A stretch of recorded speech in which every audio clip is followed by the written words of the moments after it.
네, 여러분 안녕하십니까. 바로 본 TV 옴부즈맨의 김승재입니다. 캄보디아에서 우리 국민을 노린 납치와 감금 범죄가 잇따르면서 불안감이 커지고 있습니다. 고문 사망 대학생 사건 이후에 유사 피해 신고가 잇따르고 있는 가운데 외교부와 경찰, 국정원 등이 참여하는 합동 대응팀이 현지에 급파됐는데요. 이를 포함한 한 주간의 주요 뉴스부터 만나보시겠습니다.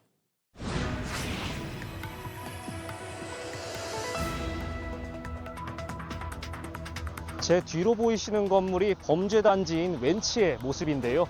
높은 벽으로 둘러싸여서 외부와 철저히 차단된 모습입니다.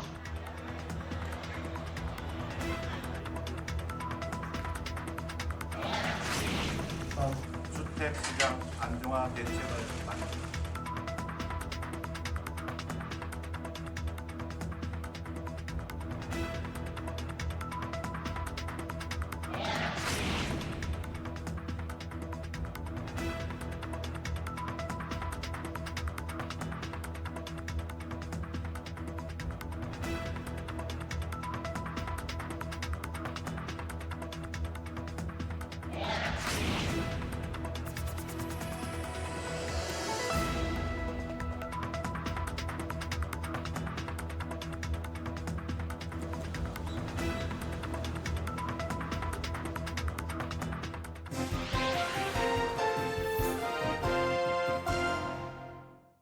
한 주간 보도 내용을 짚어보는 연합뉴스 TV를 말한다 김정원입니다.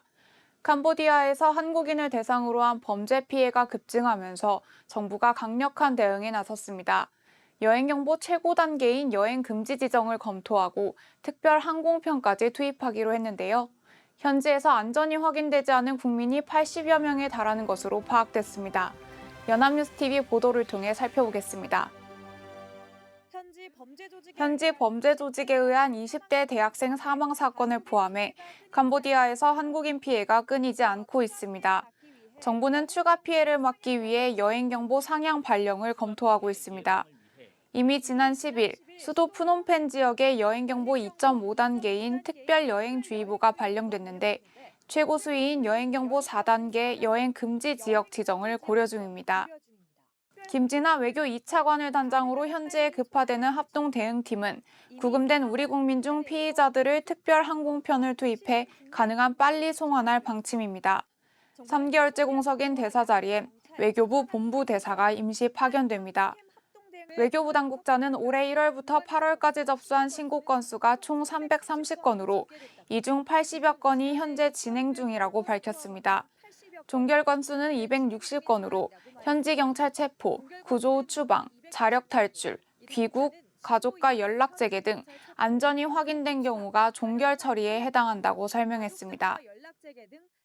이 보도는 캄보디아 한국인 피해 사태에 대한 정부의 대응 방안을 명확히 전달했습니다. 여행경보 격상, 특별항공편 투입, 합동 대응팀 구성 등 다각적인 조치를 체계적으로 정리했고 구체적인 통계를 통해 문제의 심각성을 객관적으로 보여줬습니다.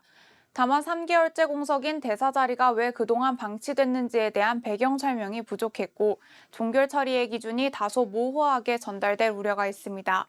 260건이 종결됐다고 하지만 자력 탈출이나 가족과 연락 재개의 경우 실제 피해 구제와는 거리가 있을 수 있어 정부 대응의 실효성을 평가하기 위한 보다 세분화된 설명이 필요해 보입니다.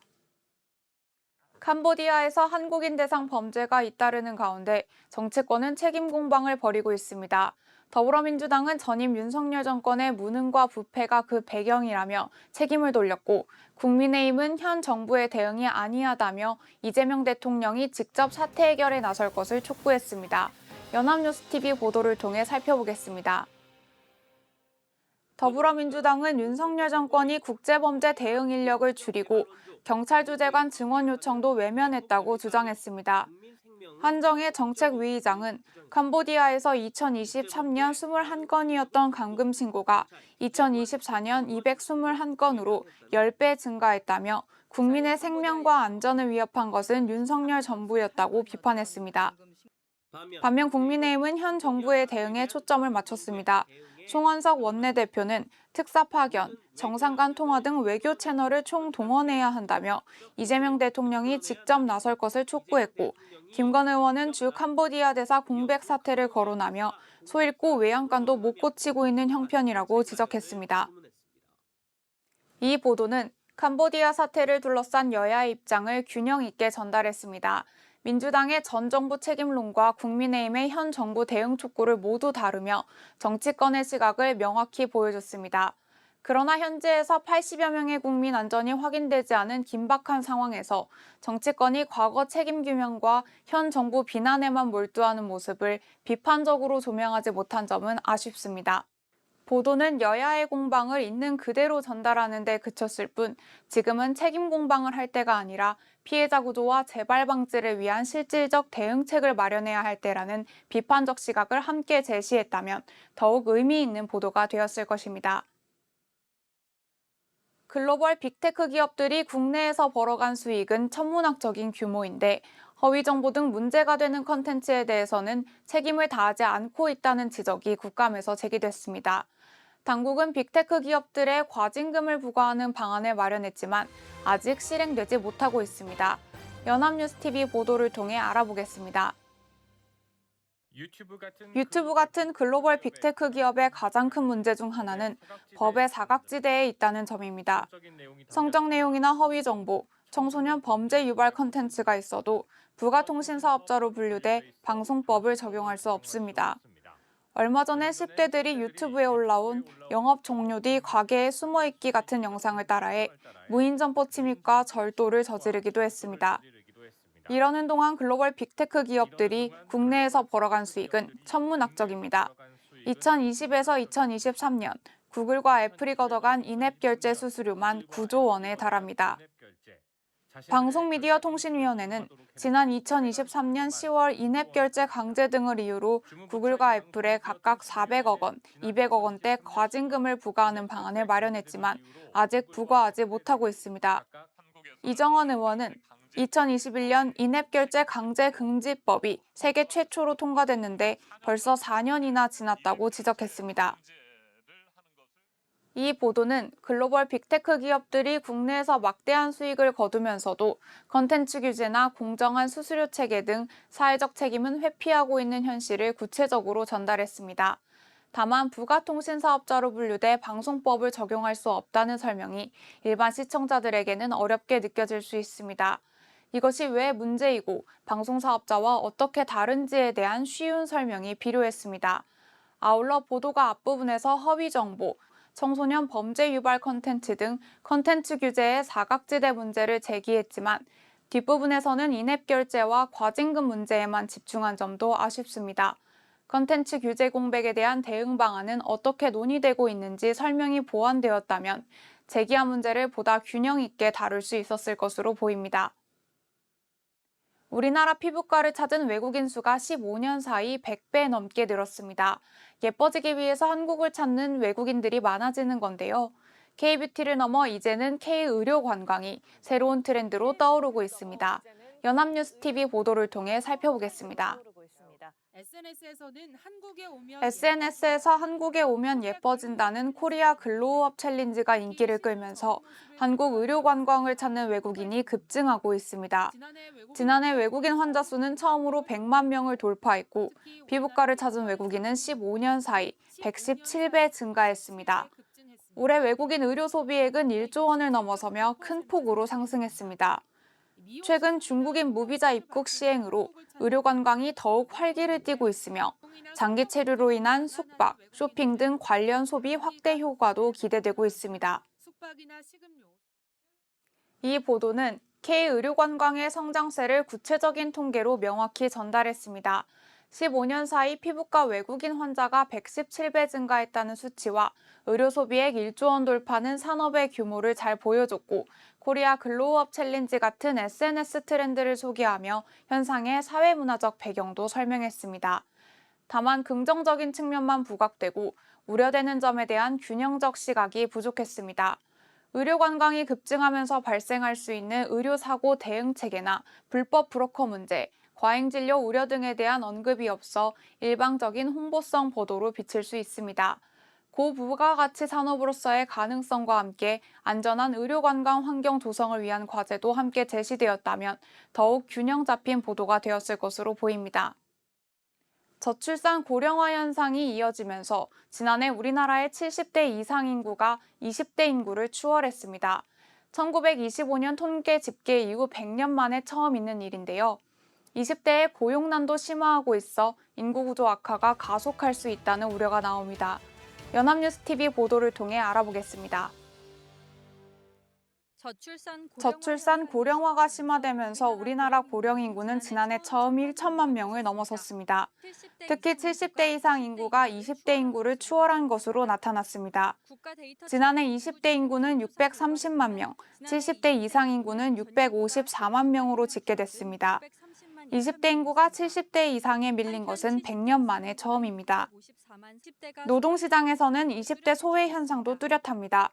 20대 고용률과 실업률이 모두 악화됐는데 대기업들이 경력직을 선호하면서 사회초년생인 20대가 일자리를 찾기 더 어려워졌다는 분석입니다. 전문가들은 20대 고용난이 결혼, 출산 기피로 이어질 경우 인구 구조 악화가 더욱 심화될 수 있다고 우려하고 있습니다. 이 보도는 100년 만에 처음으로 20대 인구가 70대 이상 인구에 추월당했다는 충격적인 인구 통계를 명확히 전달했습니다. 구체적인 수치를 통해 저출산 고령화의 심각성을 객관적으로 보여줬고 20대 고용난 문제까지 함께 다루며 인구 문제가 단순한 통계를 넘어 청년 세대의 삶과 직결된 현실임을 잘 설명했습니다. 다만 이러한 인구 구조 변화가 사회 전반에 미칠 영향에 대한 분석이 부족했습니다. 노동력 감소, 사회보장 비용 증가, 세대 간 부양 부담 등 구조적 문제에 대한 설명이나 정부의 대응 방안에 대한 언급이 제시되었다면 시청자들이 문제의 심각성과 해결 방안을 보다 입체적으로 이해할 수 있었을 것으로 보입니다. 지금까지 연합뉴스TV 시청자 평가였습니다.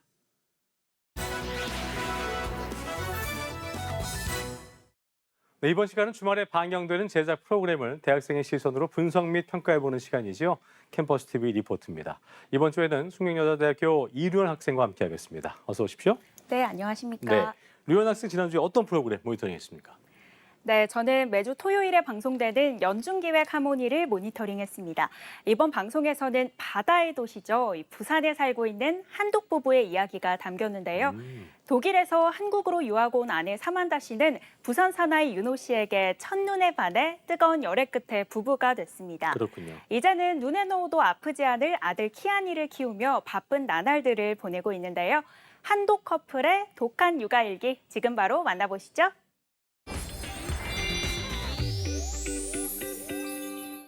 방송은 독일에서 온 여자 씨름왕 사만다 씨의 1년 전 모습을 보여주며 시작합니다.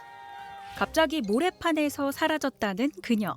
지금은 두 번째 사랑에 푹 빠졌다는데요. 한국살이 5년 차, 결혼한 지 4년 차 키아니 엄마로 돌아온 사만다 씨. 그리고 독한 육아일기를 함께 쓰는 육아둥지 남편 윤호 씨가 주인공입니다. 요즘엔 시간이 되면 남편 윤호 씨가 밥을 거의 다 준비한다는데요. 밥도 해주고 설거지도 해주는 남편이 참 좋다는 사만다 씨. 윤호 씨는 이런 남편이 없다며 깨알 생색을 내봅니다. 아침부터 알콩달콩한 부부가 즐겨 먹는 아침은 바로 그릭 요거트입니다. 냉동 과일과 직접 만든 그래놀라를 곁들여 먹는데요. 간단하지만 필요한 영양소에 단백질까지 들어가 있어 아침에 먹기 참 좋다고 하네요. 아침을 먹는 내내 아내 사만다 씨를 살뜰히 챙기는 남편 윤호 씨. 아내가 아들 키아니를 돌보며 육아를 하는 동안 윤호 씨는 사만다 씨를 도와줘 역할 분담이 잘 되어 있는 공동 육아를 하고 있다고 합니다. 윤호 씨가 출근한 뒤 사만다 씨는 곤히 잠든 키아니를 안고 잠시 혼자만의 시간을 보내봅니다. 현재는 육아휴직 중이지만 아기를 낳기 전에는 사만다 씨도 여러 가지 일을 했다고 하는데요. 영상 관련 일부터 방송 리포터, 편집 강의, 또 모델 일까지 정말 다양한 일을 했었지만 현재는 올해 6월에 태어난 귀여운 아기 천사에게 더 집중을 하는 중이라고 전했습니다. 사만다 씨의 유창한 한국어 실력이 놀라웠는데요. 알고 보니 사만다 씨는 독일어, 프랑스어, 또 한국어, 영어까지 4개국어 능력자였습니다. 어머니와는 프랑스어로, 아버지와는 독일어로 대화를 한다고 합니다. 아들 키아니에게는 한국어와 독일어를 함께 들려주려고 노력하는데요. 스트레칭부터 장난감을 활용한 뒤집기 연습에 목의 힘을 기르는 터미타임까지 알찬 오전 시간을 보내봅니다. 사만다 씨는 아들을 볼 때마다 자신의 어린 시절과 똑 닮아 놀랍다고 하는데요. 얼마나 닮았을까 궁금했는데 사만다 씨의 어린 시절 모습은 정말 키아니와 겹쳐 보일 정도로 닮아 있었습니다. 키아니가 뱃속에 있을 때 초음파 사진에서부터 사만다 씨의 코가 보였다고 합니다. 윤우는 똑같이 생겼어요. 똑같이 태어났어요. 우리 키아 엄마는 초음파 사진 볼 때부터 네. 나 닮았다는 생각을 네. 했을 거예요. 네. 초음파 사진 보자마자 나 닮았어. 바로 얘기했는데 윤우는 에이 이 사진에 어떻게 알 수 있냐 하면서 똑같아요. 태어나자마자 저랑 똑같아요. 그러니까요. 초음파 사진이 이렇게 또렷하게. 사만다 씨가 3개월 된 아기 키아니를 돌보는데 온 힘과 정성을 쏟는 동안 윤호 씨는 본업에 열심인데요. 부산의 한 호텔에서 일을 하고 있는 윤호 씨.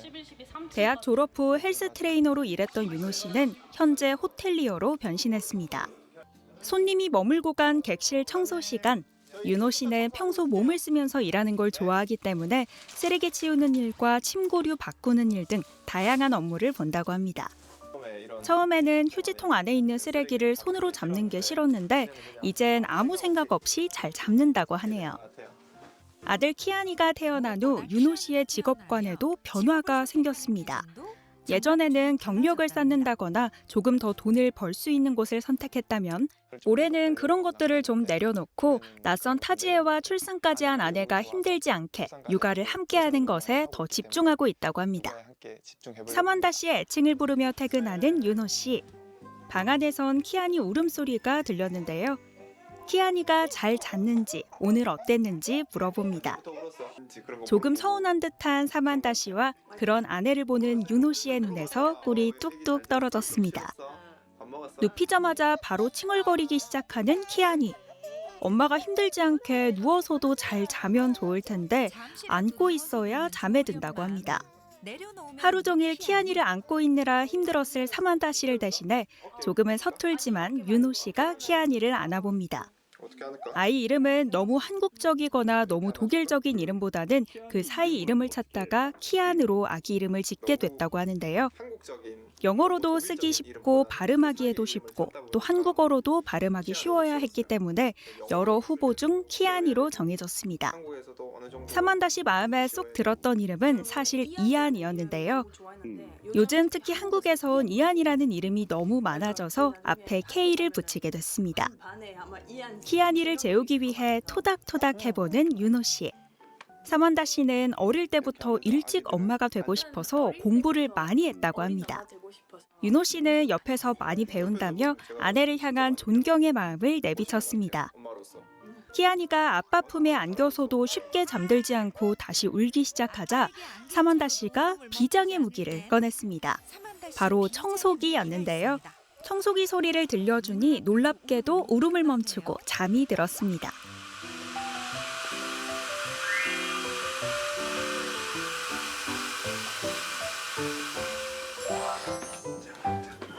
아기들은 백색 소음을 좋아하는데 청소기 소리도 백색 소음이랑 비슷해서 효과가 좋다고 합니다.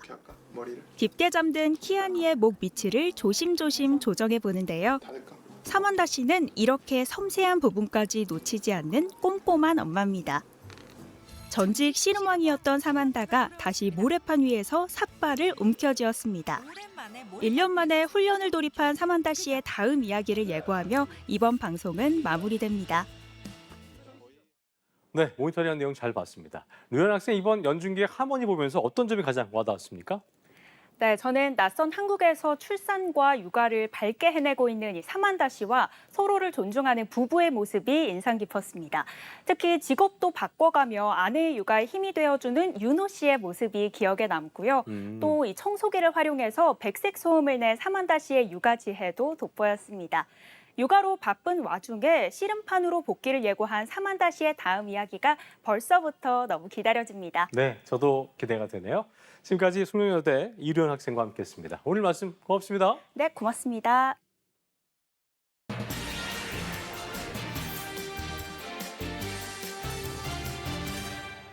네, 지난주에 장중 사상 최고치를 갈아치운 코스피가 미중 갈등으로 인한 롤러코스터 장세를 보이면서 그 어느 때보다 국민적 관심을 받고 있습니다.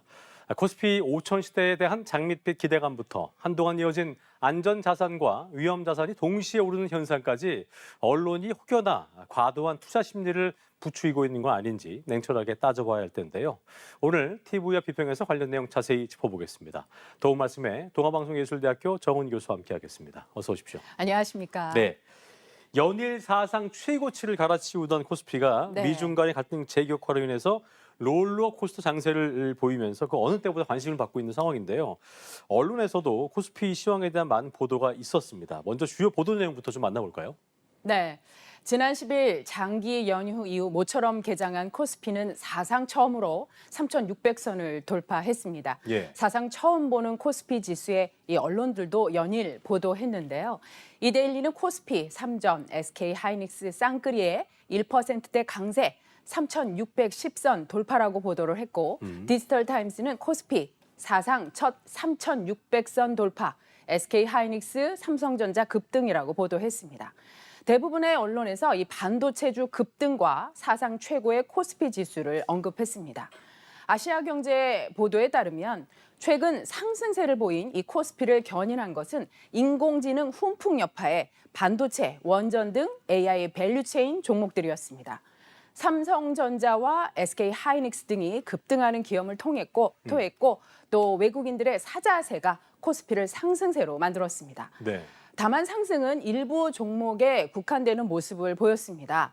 지수는 올랐지만 상승 종목보다는 하락 종목 수가 더 많았습니다. 자, 올해 주요국 증시 중에서 코스피가 가장 높은 수익률을 기록하면서 네. 정말 꿈에만 그리던 코스피 5천 목표에 대한 기대감도 커지고 있는 상황인데요. 네. 투자자들의 관심이 크기 때문에 현실적이고 또 날카로운 분석도 필요한 시점이 아닌가 싶습니다. 어떤 보도가 있었습니까? 네.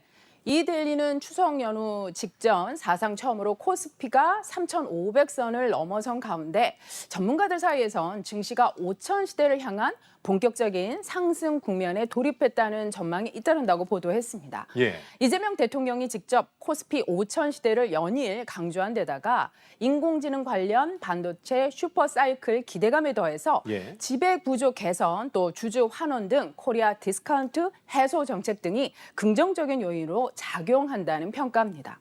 믹소 다스 JP 모건 한국 주식전략 책임자는 지난달 29일 한국 자본시장 컨퍼런스 2025에서 한국 기업의 실적이 긍정적으로 예상이 된다면서 JP 모건은 올해 한국 증시에 대한 기대 수준을 상향 조정했고 향후 코스피 5천까지도 쉽게 달성 가능할 것이라고 한 바 있습니다. 김동원 KP증권 리서치 센터장은 코스피는 내년 상반기에 4천선 돌파를 시도할 것이라면서 달러 약세, 또 정부의 자본시장 활성화 의지, 기업 호실적 등을 이유로 들었습니다. 예. 정부 여당도 이 코스피 5천 시대를 열기 위해 정책적 뒷받침을 강화하고 나섰죠. 지배구조 개선, 또 주주 환원 확대, 시장 제도 정비 등을 속도감 있게 추진하겠다는 입장입니다. 한편 매일경제는 이러한 상황을 낙관만 해서는 안 된다라고 보도했습니다. 국내 주축 산업인 이 반도체 산업으로 인해서 코스피도 날아오르고 있지만 주가 지수 상승에도 모든 종목이 오르는 것은 아니다라고 언급했습니다. 예. 코스피 전체 종목 시가총액은 2,921조 원 규모인데요. 이 중 삼성전자 시총이 584조 원, 또 SK 하이닉스 시총이 288조 원 규모입니다. 단 두 종목이 코스피 시총 중 30%를 차지합니다. 그렇군요. 외환 위기 이후 국내 경제의 반도체 산업 쏠림 현상은 고착되고 있고 또 신산업이 제대로 태동하지 못하고 있다라고 지적하고 있는데요. 정부의 정책은 주로 저평가된 주가 수익 배율에 초점이 맞춰진 것으로 보인다며 가장 좋은 주가 부양책은 기업이 보다 많은 국부를 창출할 수 있도록 돕는 정책을 펼치는 것이다라고 강조했습니다. 예. 현 시대를 이끌고 있는 이 AI 산업은 물론 로봇 산업, 바이오 산업 등 지식 기반 산업에 대한 전폭적인 지원이 필요하다라고 언급하면서 반도체가 이끌고 기존 제조업을 대체할 신산업 실적이 뒤를 받쳐준다면 코스피 5천선은 그리 높은 벽이 아니라고 언급했습니다. 그랬군요. 증시 외에도 올해 들어서 뭐 금값도 또 은값도 엄청 네. 오르면서 금테크, 뭐 은테크 열풍도 불고 있는 상황인데 보통 안전자산이 금으로 쏠리게 되면 위험자산이죠. 주식이나 가상화폐는 좀 내리게 되는데 그렇죠. 같이 오르게 되니까 이게 무슨 기현 현상인가라는 궁금증도 낳고 있습니다. 어떤 보도가 좀 있었습니까? 네, 이데일리는 글로벌 금융시장이 주식, 금, 비트코인 등 모든 자산이 사상 최고가를 경신하는 전례 없는 현상, 이른바 에브리싱 랠리에 빠져들었다고 보도했습니다. 예. 보도에 따르면 전통적인 투자 공식인 이 주식과 금의 역의 상관관계가 무너지면서 월가에서는 이례적인 호황의 배후에 있는 막대한 유동성과 달러 패권에 대한 근본적인 의구심에 주목하고 있습니다. 이번 랠리 이면에는 장기적인 리스크와 과열 경고음이 숨어 있다는 분석도 팽배합니다. 예. 뉴욕 증시 대표 주가 지수인 S&P 500과 나스닥 지수는 사상 최고치를 갈아치우고 있고요. 비트코인 역시 사상 최고치를 경신하고 있습니다. 이와 동시에 안전자산 대명사인 이 금과 은까지 최고가를 경신했습니다. 월가에서는 이런 랠리의 원인으로 화폐 가치 절하 거래를 꼽고 있습니다. 각국 중앙은행의 금리 인하 기대와 정부의 재정 적자 확대가 지속이 되면서 투자자들이 달러 등 이 법정 화폐 인플레이션에 대비해서 실물 또는 대체 자산을 대규모로 매집하고 있다는 분석입니다. 화려한 이번 랠리의 이면에는 시장이 매우 취약하고 과열된 상태라는 위험 신호들도 감지가 되고 있습니다. 예. 현재 주식시장의 강세는 인공지능 관련 일부 기술주에 지나치게 의존하고 있기 때문입니다. 예. 자칫 AI 거품이 터질 경우 주식시장은 속절없이 무너질 수도 있다는 경고가 나오고 있습니다. 또한 연준이 노동시장 둔화를 막기 위해 선제적으로 금리 인하에 계속 나설 경우 이는 자칫 자산의 거품을 더욱 키우는 부작용을 낳을 수도 있다라는 지적이 있습니다. 그렇군요. 로이터 통신은 연준의 추가 금리 인하가 고용시장 둔화 문제 해결보단 금융자산의 에브리싱 랠리에만 기름을 붓는 격이 될 수 있다고 비판했습니다. 예. 어쨌든 이렇게 또 코스피가 항상 오르면서 2021년에 있었던 코스피 불장 때를 또 떠올리게 되는데 이때 이런 신조어가 있었죠.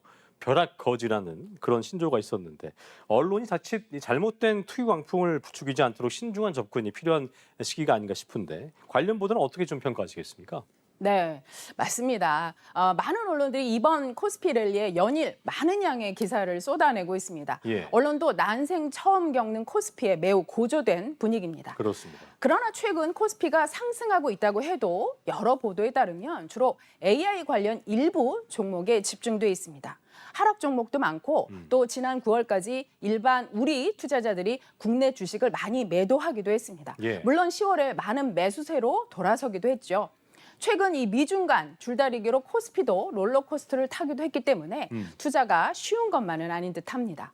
관련 보도를 보면 상승 전망의 기사들과 함께 이 자산가들은 어떤 종목을 얼마나 사다더라, 내 주식만 떨어진다, 아마 이런 소리 많이 들어보셨을 거예요. 네. 투자자 예탁금도 첫 80조 돌파했다 등의 주식 관련 보도가 많았고요. 코인은 이 트럼프 미 대통령의 한마디에 울고 웃었다는 보도들이 이어졌습니다. 예. 앞으로 얼마나 더 갈 것이라는 전망도 많았습니다. 그러나 전체적으로 자산 시장에 대한 장밋빛 전망이 우세합니다. 그렇군요. 주식도 이 주도주를 잘 골라야 하듯이 보도에 대한 냉철한 시각이 필요한 때입니다. 그렇습니다. 자, 끝으로 언론의 역할도 중요한 시점이 아닌가 싶은데요. 한 말씀 듣고 마무리하도록 하겠습니다. 네, 제 주변을 봐도 주식을 한 번도 안 했던 분까지 이 주식 시장을 두드리는 상황입니다. 그렇군요. 3, 4 모이시면 주식, 금, 부동산 얘기하실 겁니다. 특히 주식 투자도 부동산처럼 양극화 양상을 보이고 있기 때문에 부동산으로 지친 우리 국민들께서 주식을 통해 부를 창출하고 또 우리 기업들에 대한 투자가 이어져서 좋은 결과가 나타날 수 있다면 금상첨화겠습니다. 그렇겠습니다. 경제지는 물론이고요. 이 모든 언론사에서 이번 코스피 랠리를 연일 보도하고 있기 때문에 경제 보도가 중심을 잘 잡아야겠습니다. 장밋빛 전망이라도 엄격한 분석 하에서 전망해야 합니다. 투자자들이 우리 주식에 대한 신뢰를 가질 수 있도록 엄격한 분석을 통해서 시장을 전망하고 투자법을 언급해야 합니다. 분산 투자 등 우리 국민 자산 지키기에 좋은 방법을 알리는 지침이 되어야겠습니다. 네, 뜨거울수록 냉정함이 필요하겠습니다. 맞습니다. 지금까지 도움 말씀에 동아방송예술대학교 정원희 교수였습니다. 오늘 말씀 고맙습니다. 고맙습니다. 저희 옴부즈맨 제작팀은 여러분의 소중한 의견들을 기다리고 있습니다. 방송을 보시고 느낀 소감을 연합뉴스 TV 홈페이지 내 시청자 게시판이나 SNS로 보내주시면 됩니다. 저희는 다음 주 시간 다시 인사드리죠. 여러분 고맙습니다.